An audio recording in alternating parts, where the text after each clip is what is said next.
Tik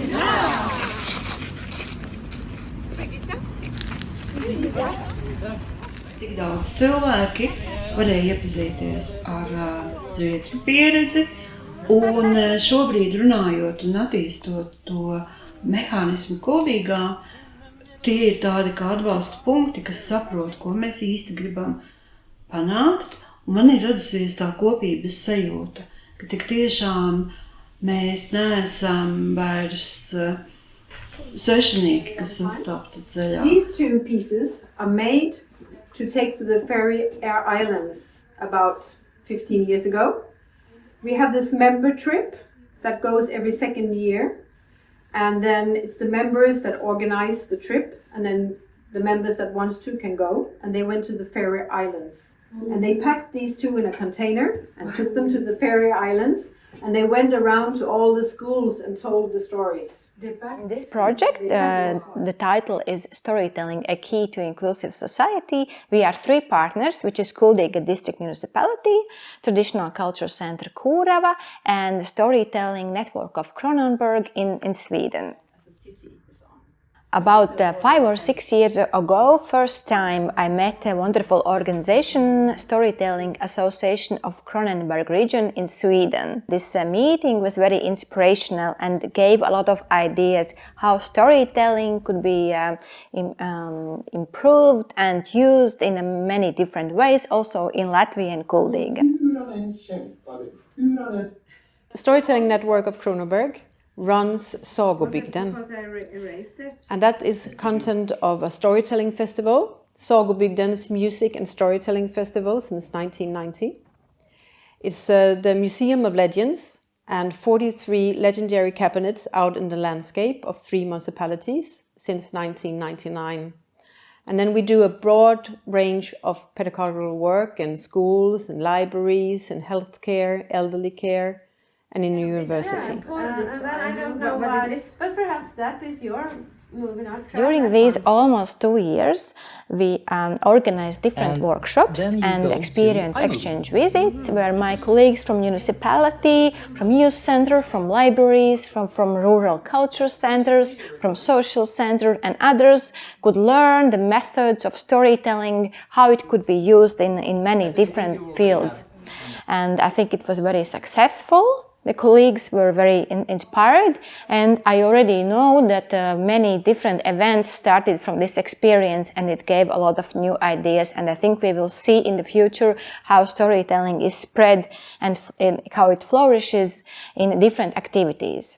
Kuldīga kļuva par šūpuli stāstnieku kustībai Kuldīgas novadām, un arī Latvijā mēs 20 gadus organizējam stāstnieku festivālu Zīves upju. Un dzirdot par mūsu festivālu, guvām ierosinājumu iepazīties ar zviedru stāstnieku pieredzes no Kronobergas stāstnieku asociācijas. Man bija liela interese uzzināt par mehānismu, kā darbojas stāstnieku organizācija. Pirmajā reizē aizbraucot uz Zviedriju, biju patiesi pārsteigta par to, ko es ieraudzīju, kā tas ir, cik ļoti tas ir pārdomāts un cik labi tas strādā. In some places, when you come, they're used to listening to stories, and in other places not. But that's the same in Sweden as it is in Latvia, that some people are used to listen to stories and others are new at it. I think people are people, and everyone enjoys a story.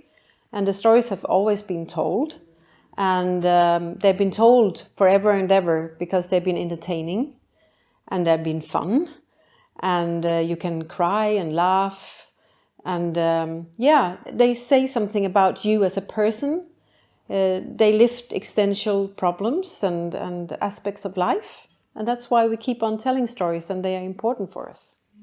Of course, it's very good to read stories to each other, but with the oral storytelling, you can let go of the book and you get the connection between people. And you see if someone you need to speed up the story, or if you can make more about how it looked there and how it smelled, if you want to make a deeper picture for the audience. But it's so good that you can see the react of people, and then you know if it takes place in their hearts, the story. If you have a good climate, you understand each other in the group where you're at, so the listeners are actually good listeners with respect, then you will grow as a person, and you will take your place, and you will speak about what you think is right and wrong, and it will follow you from you are a child up to you are grown. Story cubes. Story cubes. So you can come and look at it. So you just roll the dices. Metamie kauliņu stāstniecības vai And stāstu. from the metamie pictures kauliņu. you tell the story. Un arī var spēlēt un ko uzmet no tās bildītes tiek izveidots stāsts. And here we have story. When we're out in the schools telling kids stories, then we can talk about value issues, because what do you think the boy felt when they were bullying him, and you can the fairy tales. In the fairy tales, you can get to learn your own feelings and talk about, should one do like that to another person? When I notice that I really have them in the story. So when they are sitting and they look and the chin drop a little bit and the mouth open, and I can see some sparkle in their eyes, and I can see the movie from the pictures they get from the fantasy. When it's rolling, then that's a really nice moment.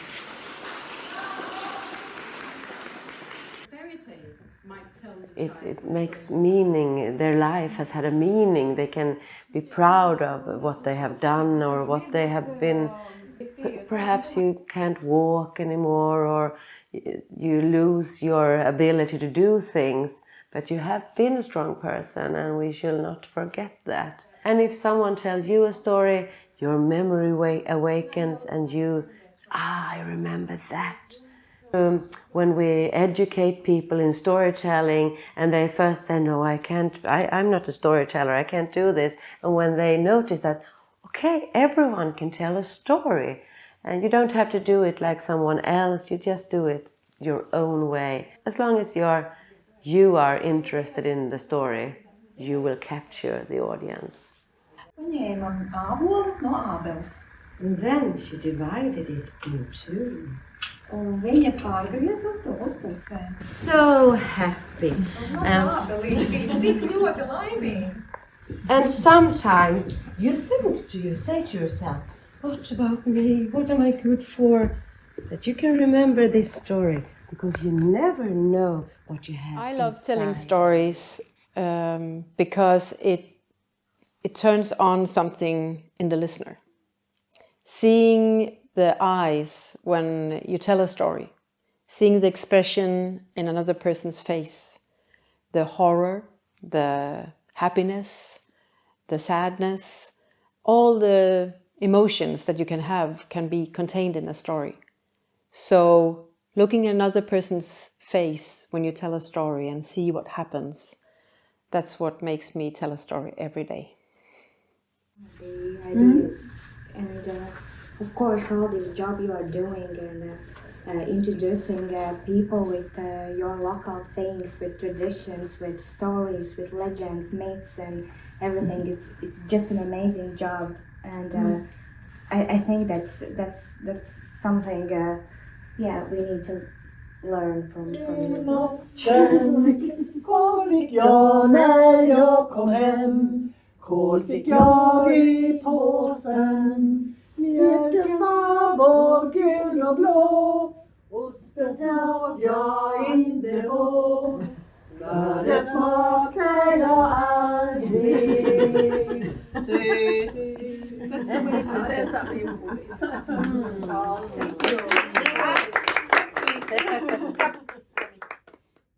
A storytelling experience was very empowering because I became a living example of the statement that everyone can become a storyteller. I had a chance to perform in the International Storytelling Festival in Ljungby, And even though I never did it before, with a support and with a little bit of training and with my initiative, I could also do it, and I could tell Latvian traditional stories in Latvian and in Sweden in a bilingual performance, which was very, very nice and interesting experience.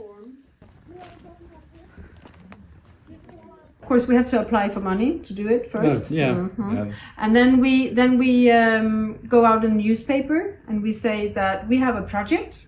Okay. We get a journalist to write about it. That we have a project where we collect stories because we want to make new places, and we want to know what you have experienced in this place and this place and this place. And we will come out and we will have storytelling cafes. And then people that is interested can come and they can tell stories. And we start telling small anecdotes, and then we try to get them to tell stories. And then we gather them, and then we say, if anyone want to be recorded and tell the story, we will come back and we will record the stories. Because if we record the stories when they told the first time, they will not dare to tell anything because they have to see this Zoom.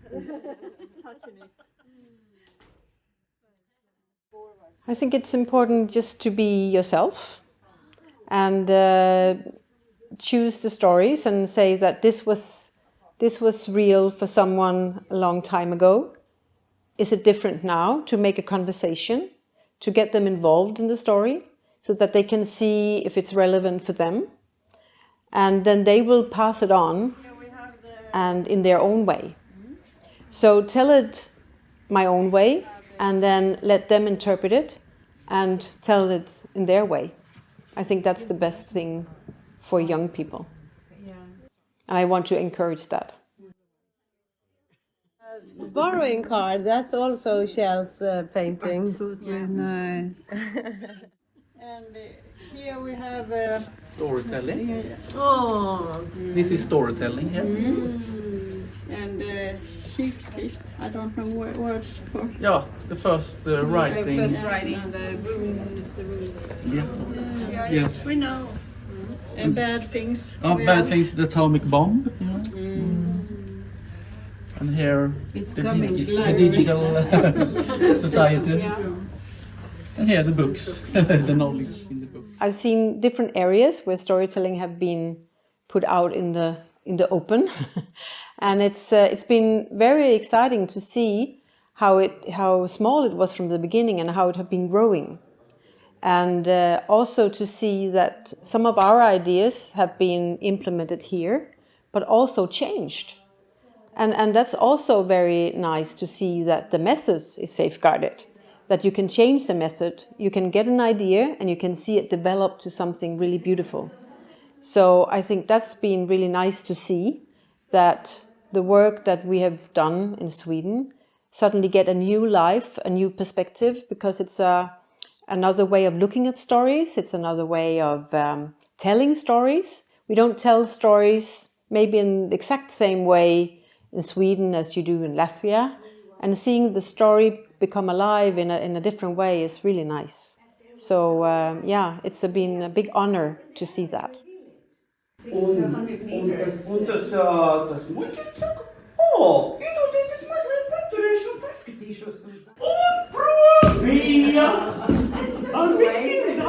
For us at Sagobygden, it's important to safeguard the stories. When you safeguard the stories, you keep them alive. You keep them relevant for the now. By preserving them, you keep them in the book as they are. That's very important, though, for the future, so that the future can read the stories and the originals. And before that, they were oral. So we believe that it's important to make them relevant for the now by telling the stories of the past. Yeah. Now you can do the rock step. When we went to this fish soup, sieve soup festival, it was also so nice to tell the story. And I saw the audience, the small children, and they were like, so it was really nice. Yeah. And I think we learned from each other the whole time during this project. The story flew away, but I caught it and I will put it in my ear. I will just listen for a moment. Okay. This will be a good story. Okay. Okay.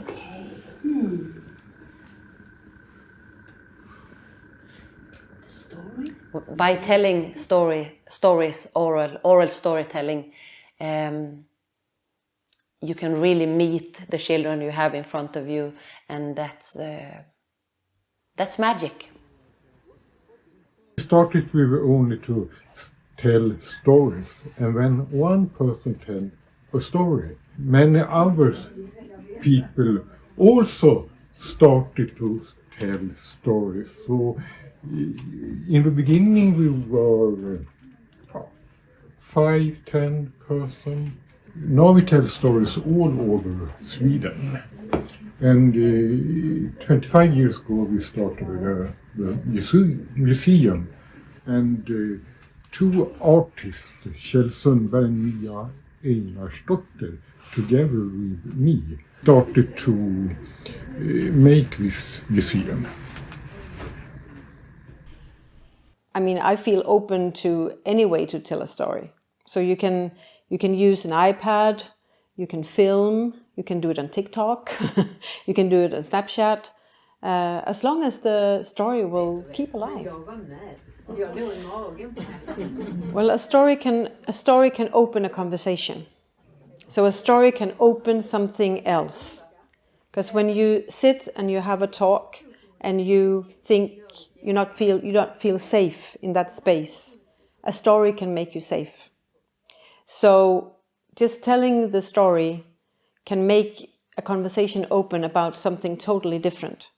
Because all stories is about person, it's about a place, and it's about a problem. And if the one that listens also can hear that that problem can have a solution, it brings hope. And that you can talk about that hope. What can be different in that story? How can this story help me solving my problems? Because a lot of stories is about small people doing great things. And in social care, you come to social care because you have a problem that you can't solve yourself. Because if you could have done it a long time ago. But here you need help. And here the story can be the bridge between the problem and the solution.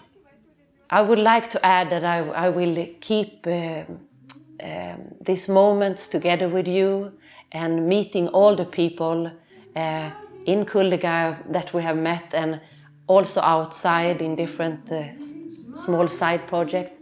I will keep it as a really nice and big treasure in my heart forever. So I hope we meet again in the land of stories, in our fantasy and in real life, of course.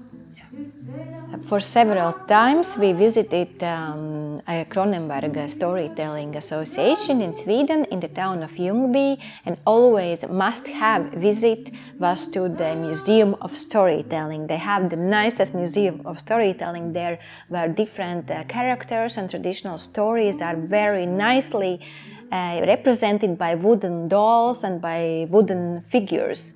So storyteller can really live the story in this museum. And I wish in Latvia, or even better in Kuldīgas, there would be such a similar place where stories become alive through unique artworks, like in Sweden. Because you can see how different stories actually have the same patterns all around the world, and specifically also in this project we looked for similar stories in Swedish and in Latvian traditional culture, and we found some common ground which we developed later in a performance. But it was really surprising how similar patterns can repeat in different cultures, which maybe didn't even meet so much in the history.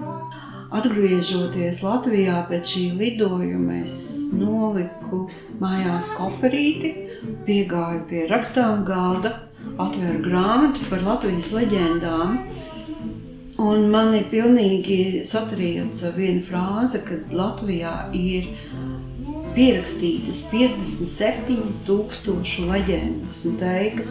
Es esmu pilnīgi pārliecināta, ka tas ir labi sācies, un man liekas, ka mums izdosies. Man ir sajūta, ka šis ir veiksmes stāsts. To tell stories from other people so we see each other and the meeting.